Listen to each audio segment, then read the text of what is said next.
لله رب العالمين والعاقبة للمتقين والصلاة والسلام على سيد المرسلين أما بعد قال الله تبارك وتعالى في كلامه المجيد أعوذ بالله من الشيطان الرجيم بسم الله الرحمن الرحيم والفجر وليال عشر والشفع والوتر والليل إذا يسر هل في ذلك قسم لذي حجر صدق اللہ العظیم۔ محترم بزرگوں، عزیز ساتھیوں، گزشتہ ہفتے آپ حضرات کے سامنے بات آئی تھی کہ رزق کے حصول کا 3 ذریعہ ہے: زراعت کاشتکاری، تجارت کاروبار اور صنعت و دستکاری۔ نبیوں سے لے کر رسولوں تک اور رسولوں سے لے کر اولیاء اللہ بزرگان دین اور تمام لوگوں نے حلال رزق کے حصول کے لیے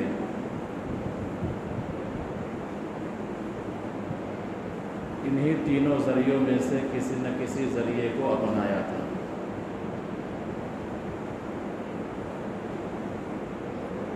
بتایا گیا کہ ہم کو اور آپ کو چاہیے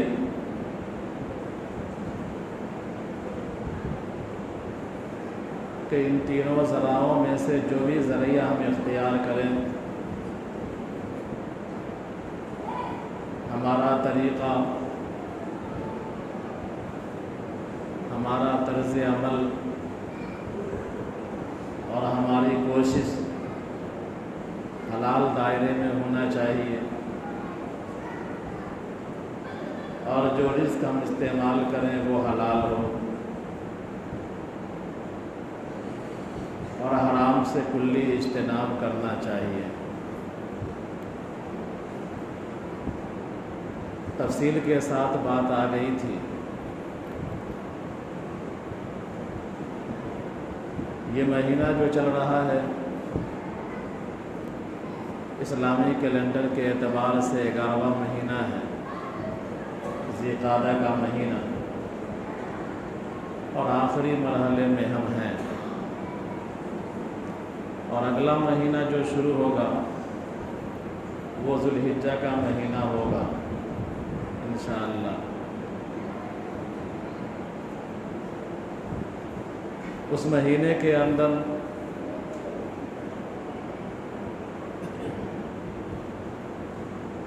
اور مہینوں کے اعتبار سے کچھ اضافی عبادتیں ہو جاتی ہیں۔ وہ مہینہ حج کا مہینہ ہے۔ پورے ہندوستان سے اور پوری دنیا سے لوگ بیت اللہ کے لیے جا چکے، حج کے لیے جا چکے، یا جو بچے ہوئے ہیں وہ پہنچنے والے ہیں۔ حج کا فریضہ ادا کیا جائے گا۔ وہ مہینہ قربانی کا بھی مہینہ ہے۔ پوری دنیا میں لوگ جن کو اللہ تبارک و تعالیٰ نے استطاعت دیا ہے کسی ذو الحجہ کے مہینے میں قربانی کا عمل کرتے ہیں۔ قرآن کریم میں کئی مقامات پر اللہ تبارک و تعالیٰ نے اس مہینے کا ذکر کیا ہے، ذی الحجہ کا ذکر کیا ہے، اور اکثر جگہوں پر اس کے لیے حرمات کا لفظ استعمال کیا ہے یا حرم کا لفظ استعمال کیا ہے،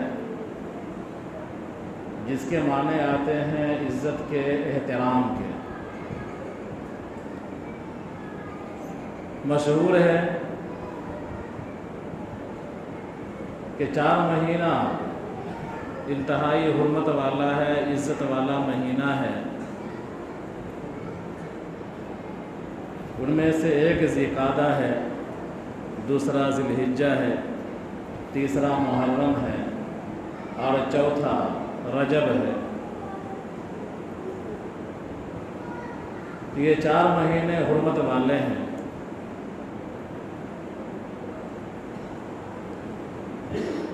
ان مہینوں میں جنگوں کی ممانعت تھی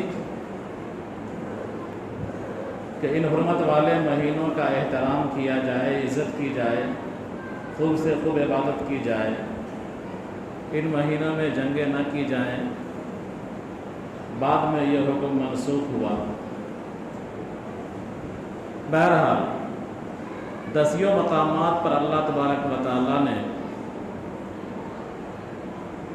ذی الحجہ کے مہینے کی عظمت اور فضیلت کو بتلایا ہے۔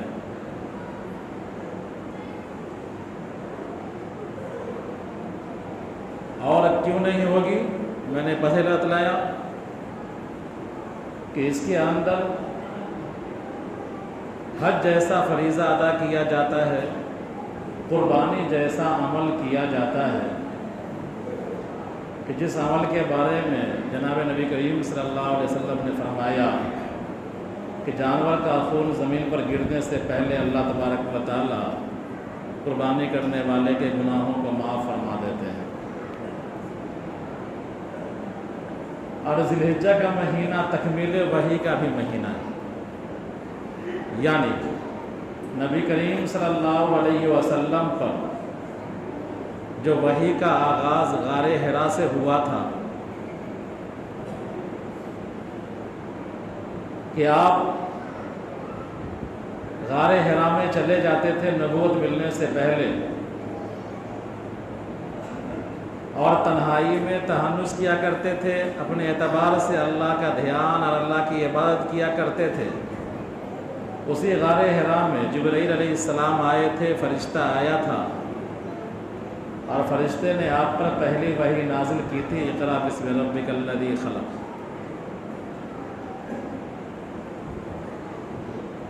تو یہ پہلی وحی تھی جو نبی کریم صلی اللہ علیہ وسلم پر 40 سال کی عمر میں اتری تھی۔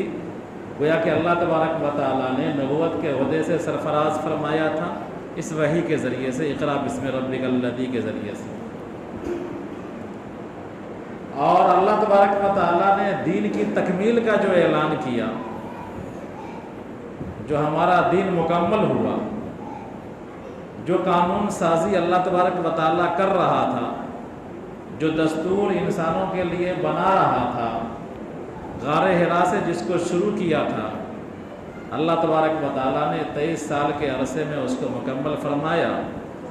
اور حجۃ الوداع کے موقع پر جب آپ صلی اللہ علیہ وسلم کی عمر 63 سال تھی، اس موقع پر اللہ تبارک و تعالیٰ نے اس ذی الحجہ کے ہی مہینے میں عرفہ کے دن آیت نازل فرمائی، الیوم اکملت لکم دینکم واتممت علیکم نعمتی ورضیت لکم الاسلام دینا۔ یعنی اللہ تبارک و تعالیٰ نے تکمیل شریعت کا اعلان کر دیا، دین کے مکمل ہونے کا اعلان کر دیا۔ الیوم اکملت لکم دینکم، اے محمد صلی اللہ علیہ وسلم، اے مسلمانوں، آج میں نے تمہارے لیے تمہارے دین کو مکمل کر دیا۔ واتممت علیکم نعمتی، اور تم پر اپنی نعمتیں نچھاور کر دیں، اس کو بھی مکمل کر دیا۔ ورضیت لکم الاسلام دینا، اور تمہارے واسطے دین اسلام کو پسند کر لیا ہمیشہ ہمیشہ کے لیے، قیامت تک کے لیے اب کوئی نیا دین نہیں آئے گا۔ یہ 9 تاریخ کو عرفہ کے دن ذی الحجہ کے مہینے میں اللہ تبارک و تعالیٰ نے یہ آیت نازل فرما کر دین کی تکمیل کا اعلان کر دیا۔ یہ اتنی بڑی بشارت ہے دین کے مکمل ہونے کی کہ ایک یہودی حضرت عمر فاروق رضی اللہ تعالیٰ عنہ کے پاس آیا اور ان سے کہا کہ تمہارے کلام پاک میں ایک آیت ہے، وہ آیت اگر ہمارے یہاں اترتی، ہمارے مذہب میں اترتی، ہمارے دین میں اترتی تو جس دن وہ آیت نازل ہوتی اس کو ہم عید کا دن بنا لیتے، یعنی ہمارے خوشی سے، اس لیے کہ تکمیل دین کا اعلان ہے۔ حضرت عمر نے فرمایا کون سی آیت ہے؟ تو اس نے کہا الیوم اکملت لکم دینکم واتممت علیکم نعمتی ورضیت لکم الاسلام دینا۔ تو حضرت عمر رضی اللہ تعالیٰ عنہ نے ارشاد فرمایا کہ ہاں مجھے معلوم ہے کہ یہ آیت کب نازل ہوئی، کس حالت میں نازل ہوئی۔ یہ آیت ذی الحجہ کے مہینے میں نازل ہوئی، میدان عرفات میں نازل ہوئی، عرفہ کے دن نازل ہوئی اور جمعہ کے دن نازل ہوئی، ہم کو معلوم ہے۔ اور تم کہتے ہو کہ ہم ایک عید مناتے، اس دن کو ہم عید کا دن بنا لیتے، وہ ہمارے لیے ڈبل عید کا دن تھا، اس لیے کہ عرفہ کا دن بھی تھا اور جمعہ کا دن بھی تھا، وہ ہمارے لیے ڈبل عید کا دن تھا۔ بہرحال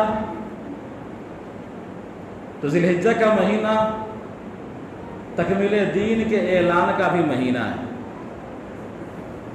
میں نے آیت پڑھی ہے والفجر ولیال عشر والشفع والوتر واللیل اذا یسر۔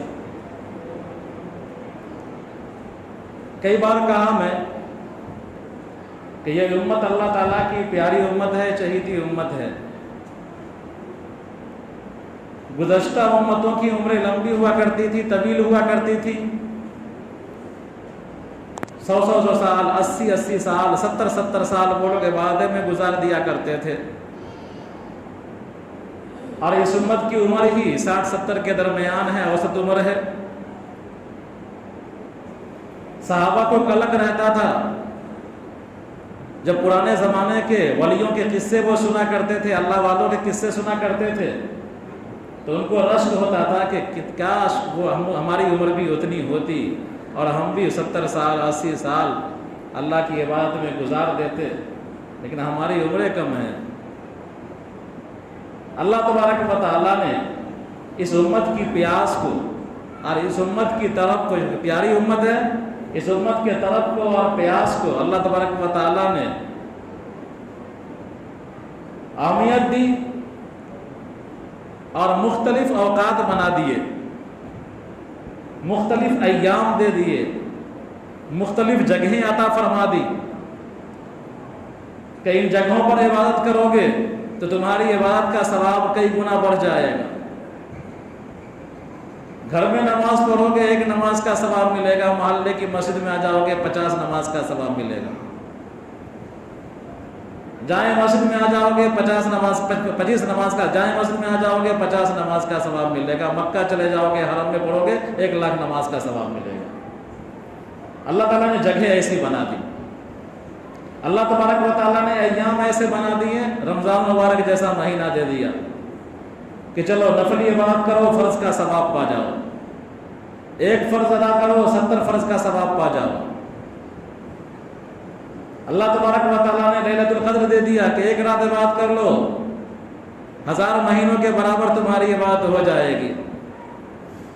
اللہ تبارک و تعالیٰ نے یہ عشرہ ذی الحجہ دے دیا کہ ان ذی الحجہ کے مہینے میں عبادتوں کا اہتمام کرو،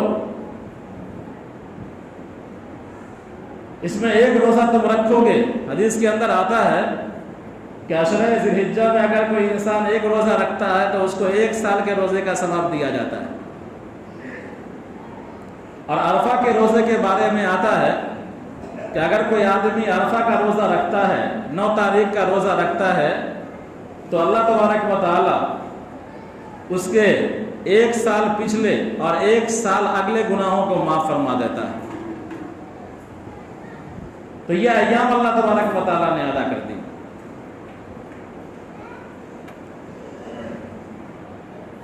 ان ایام میں احادیث کے اندر جو آتا ہے وہ یہ ہے کہ نفلی عبادتوں کا بھی خوب اہتمام کیا جائے، فرائض تو ادا کرنا ہی کرنا ہے، لیکن نفلی عبادتوں کا خوب اہتمام کیا جائے۔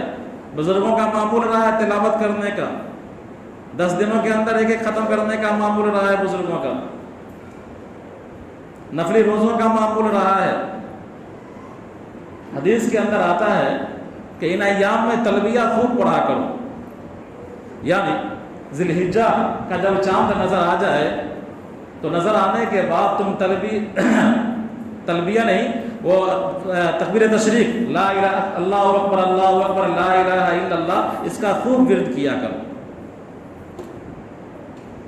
صحابہ کرام رضوان اللہ علیہ اجمعین میں سے بعض صحابہ ان ایام میں، ذی الحجہ کا چاند نکلنے کے بعد ان ایام میں بازاروں کی طرف نکل جاتے اور بازاروں میں نکل کر یہ تکبیر تشریق پڑھتے تھے، اللہ اکبر لا الہ الا اللہ واللہ اکبر وللہ الحمد۔ لیکن ہماری زبانیں گنگی ہو جاتی ہیں ان ایام میں، حتیٰ کہ عیدگاہ جاتے ہوئے بھی ہماری زبان سے تکبیر نہیں نکلتی ہے، سارے الفاظ نکلتے ہیں لیکن وہ نہیں نکلتے۔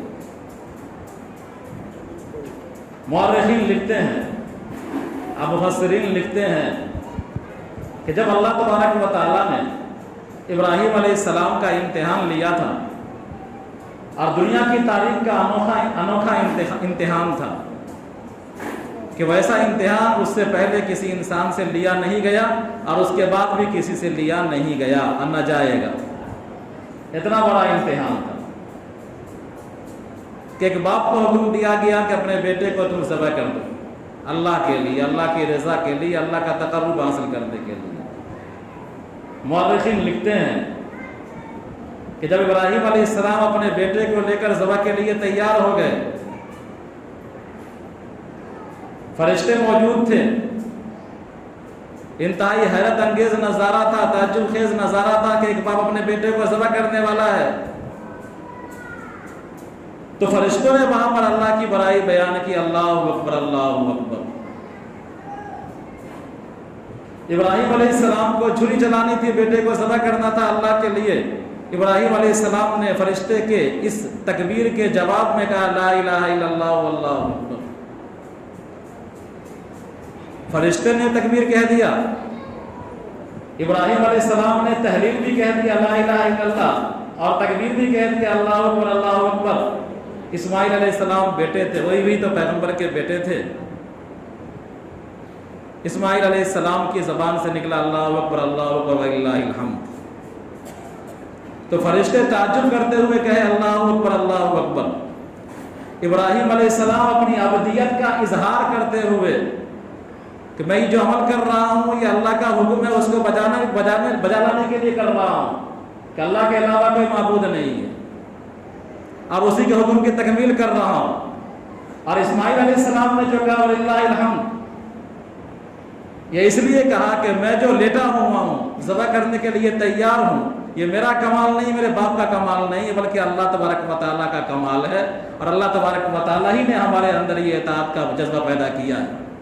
اللہ تبارک و تعالیٰ کو یہ عمل اتنا پسند آیا، ابراہیم علیہ السلام کے ہر عمل کو اللہ تبارک و تعالیٰ نے نشانی بنا دیا، تو یہ عمل بھی اللہ کو پسند آیا، اور ہمیں حکم ملا کہ عشرہ ذی الحجہ میں ان تکبیروں کا اہتمام کیا کرو، ایام تشریق میں ہر فرض نماز کے بعد اس کا اہتمام کیا کرو، عیدگاہ جاتے ہوئے تم اس کا اہتمام کیا کرو۔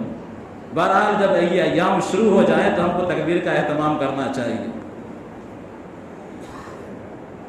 جن لوگوں کو اللہ تبارک و تعالیٰ نے استطاعت دی ہے، قربانی کی نیت کر رہے ہیں، چاند سے پہلے اپنے ناخن بال تراش لیں، چاند نکلنے کے بعد اپنے ناخن اور بال نہ کاٹیں، جب قربانی کا عمل انجام دے لیں پھر اپنے ناخن کو تراشے، بال کٹوائیں، مونچھ بنائیں۔ اسی طرح جانور کی خریداری کا معاملہ ہے، اللہ تبارک و تعالی زیادہ خون بہانے کو پسند کرتا ہے۔ ما عمل ابن آدم من عمل یوم النحر احب الی اللہ من احراق الدم، کہ یوم النحر میں قربانی کے ایام میں اللہ تبارک و تعالیٰ کو جانوروں کے زیادہ سے زیادہ خون بہانے سے زیادہ محبوب عمل کوئی نہیں۔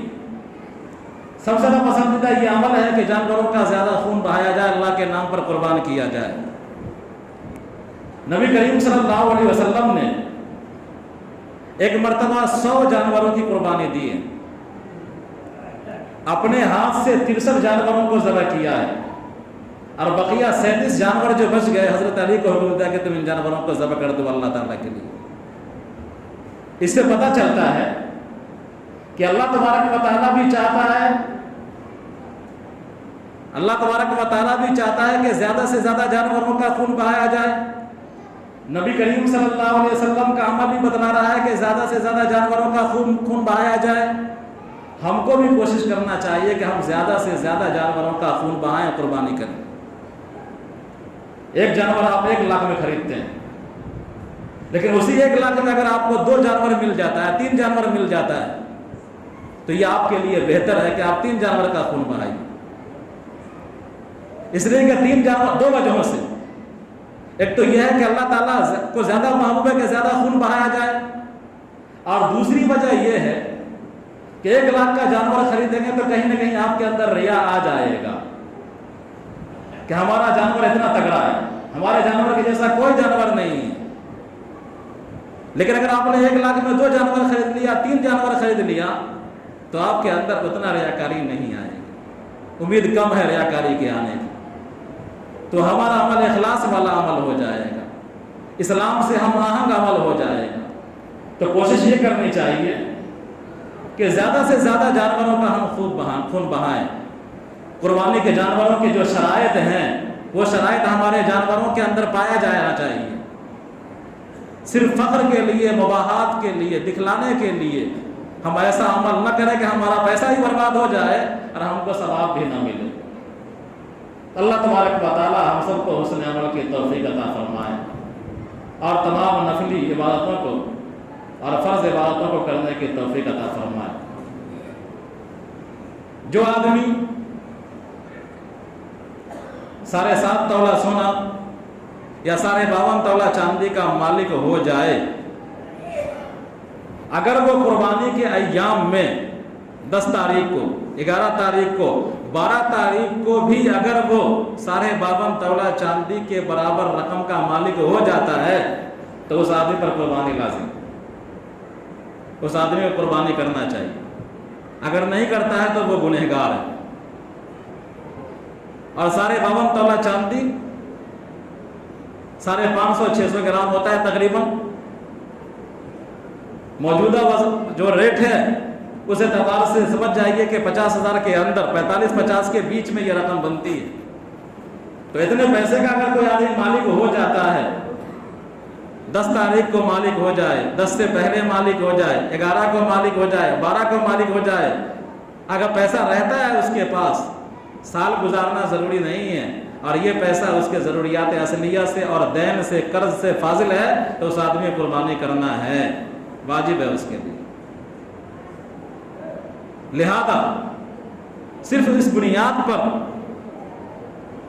کہ ہم زکوٰۃ نہیں نکالتے ہیں، ہمارے پاس زکوٰۃ کی رقم نہیں، زکوٰۃ کتنا نصاب نہیں ہے، زکوٰۃ کے برابر مال نہیں ہے، ہم زکوٰۃ نہیں نکالتے، ہم قربانی کیسے کریں گے؟ یہ غلط ہے۔ ضروری نہیں ہے کہ آپ پر زکوٰۃ اگر واجب نہیں ہے تو قربانی بھی واجب نہ ہو۔ زکوٰۃ کے لیے ہولان ہول سال کا گزرنا شرط ہے، لیکن قربانی کے لیے سال کا گزرنا شرط نہیں ہے۔ اتنی رقم کے اگر آپ مالک ہو جاتے ہیں تو آپ کو قربانی کرنی ہے، چاہے چھوٹے جانور کی قربانی کیجیے، بڑے ہوئے سے حصہ لے لیجیے۔ اللہ تبارک و تعالی ہم سب کو زیادہ سے زیادہ قربانی کرنے کی توفیق عطا فرمائے۔ ربنا تقبل منا انک انت السمیع العلیم وتب علینا انک انت التواب الرحیم۔